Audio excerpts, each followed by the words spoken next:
কলকাতার iconic ambassador taxi বন্ধ হয়ে যেতে চলেছে, আর তার জায়গা নিতে চলেছে নতুন হলুদ রঙের ভ্যাগনার। হাওড়া ব্রিজ, ভিক্টোরিয়া, রসগোল্লা মানে দম আলু বিরিয়ানির মতো এই হলুদ রঙের অ্যাম্বাসেডর ট্যাক্সিও কলকাতার একটি আইকনিক জিনিস ছিল।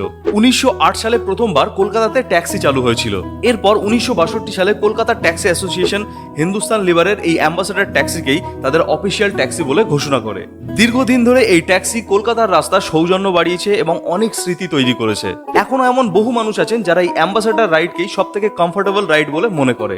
সময়ের সাথে সাথে অনলাইনের যুগ আসলো এবং ধীরে ধীরে কলকাতার এই হলুদ আইকনের আধিপত্য কমতে থাকলো। এরপর যখন 2014 সালে হিন্দুস্তান মোটর বন্ধ হয়ে যায়, তার সাথে সাথেই এই অ্যাম্বাসেডর ট্যাক্সিও ম্যানুফ্যাকচারিং সম্পূর্ণভাবে বন্ধ হয়ে যায়। এই সিচুয়েশনে আবারও একবার কলকাতার ট্যাক্সি অ্যাসোসিয়েশন তাদের হলুদ রঙের এই অ্যাম্বাসেডর ট্যাক্সির পরিবর্তে নতুন হলুদ রঙের এই ভ্যাগনার গাড়িকেই তাদের অফিসিয়াল ট্যাক্সি বলে ঘোষণা করে।